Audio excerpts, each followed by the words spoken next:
Which of the following metals will react with water? Right, and this is coming back to our, let's come back to our table up here. Right, so things that will react with water are the alkali metals. So let's come back down to our question.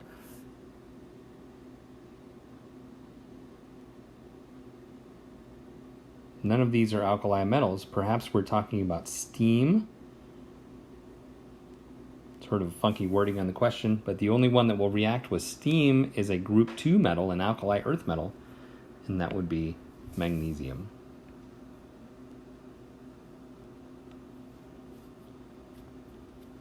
Perhaps a typo on that.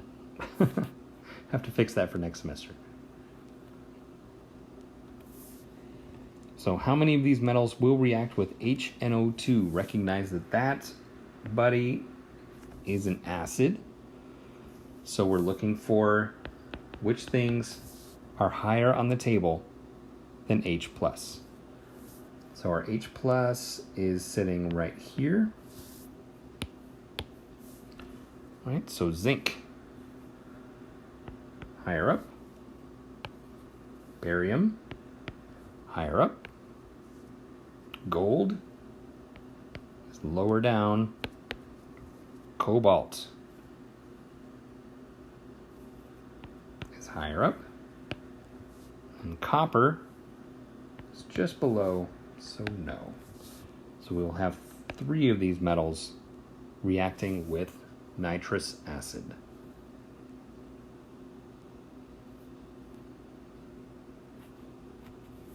So what gas is formed when magnesium reacts with hydrochloric acid?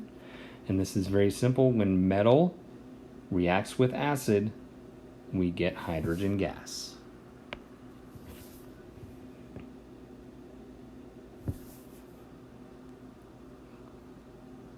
It's one of the standard reaction types. Metal plus acid makes hydrogen gas. Now, half reactions. So an equation that shows only the reduction or oxidation of a reaction. So in gray there we have a complete, a full net ionic reaction. Okay, and if we assign oxidation numbers, we can put down a 0, a +2, a +2, and a 0. So the copper has gone down, and the zinc has gone up.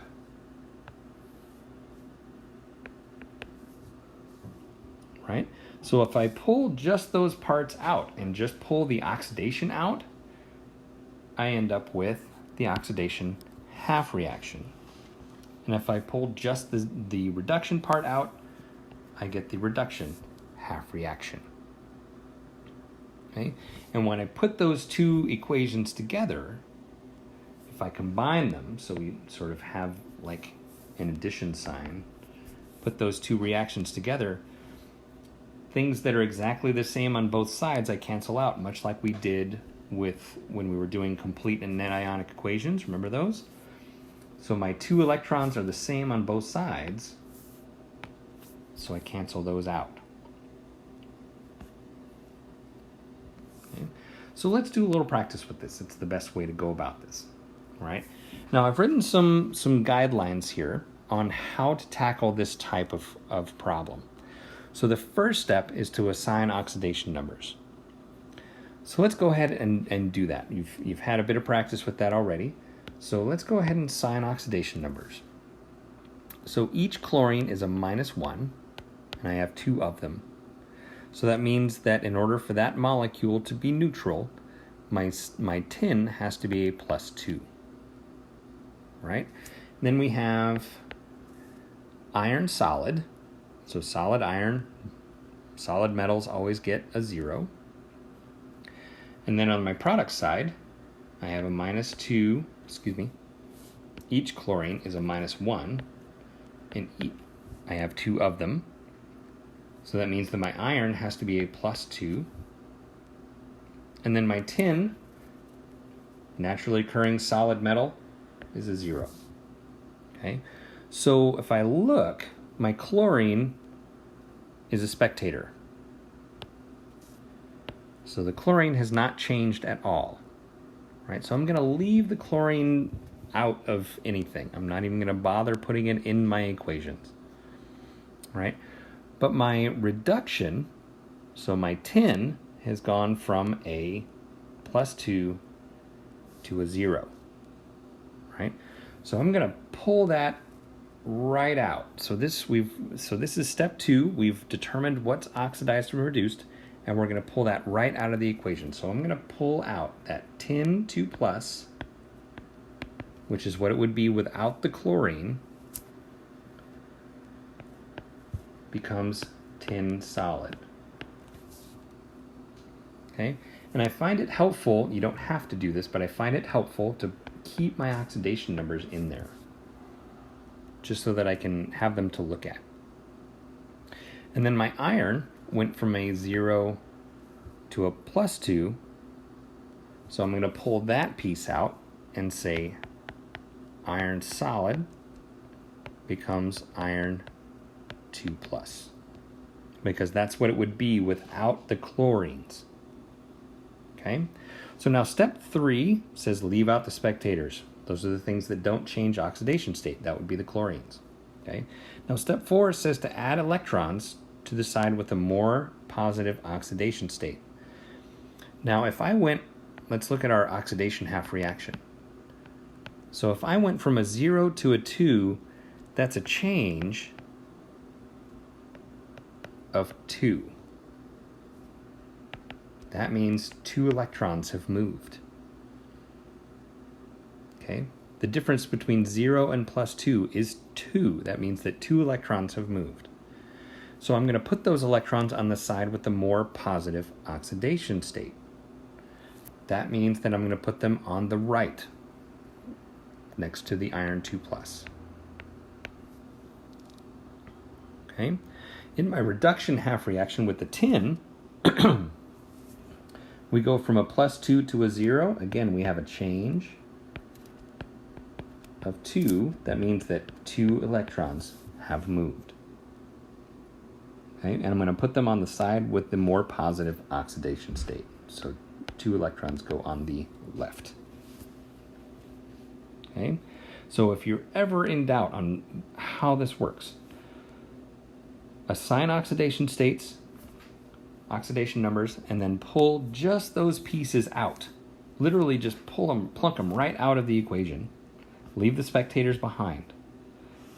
And then add electrons to the side with the more positive oxidation number. And the electrons are always equal to the change in the oxidation states. Right? Let's do a little practice there. So that's our answer to the previous question.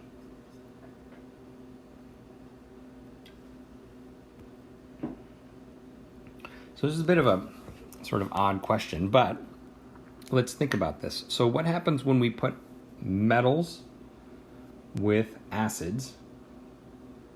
The metal gets dissolved and we generate hydrogen gas. Okay, so most of the time cooking utensils, pots and pans, these days are made out of Teflon materials and all kinds of things that protect the metals. But talking about cast iron pans, there's no protection on there. So what happens if you put acid with bare iron? You will dissolve your iron. Okay, a little bit flammable gases, but in very small quantities. Okay, but none of these other things really mean anything.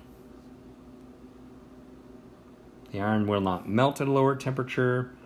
The acid will not cause the food to cook too quickly. None of those things change how heat is transferred, but you may possibly dissolve some of the iron. Okay. So back to our picking out oxidation half reactions. So nickel reacting with nitric acid. So let's take a look at that reaction. So nickel solid plus HCl. When metals react with acids, we get H2 gas and a salt. And that's that should be NiCl2. Okay, and we do a little balancing. We put a 2 here, and everything's hunky-dory. So let's, in order to understand what thing has oxidized and what thing's reduced, we have to assign oxidation numbers. Assign oxidation numbers. Okay, so solid metal gets a 0. Hydrogen gas on the right here gets a 0. Chlorine is -1, hydrogen is +1. On the right, chlorine is still -1, but I have 2 of them. So that means that nickel has to be a +2. Right? So which thing has had their oxidation number go down? So hydrogen went from a +1 to a 0. So it's reduced. And then nickel went from a 0 to a +2. So oxidation. So let's pull the nickel out of that reaction. So nickel solid at a 0 going to nickel 2+. So I'm leaving the chlorine out. The chlorine is the one thing that hasn't changed, so that's a spectator. Right? So the difference between 0 and 2 is 2.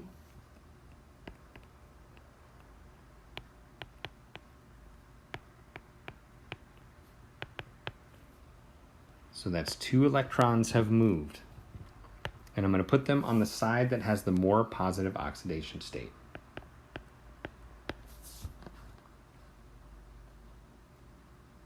Okay. So these should all have arrows right here.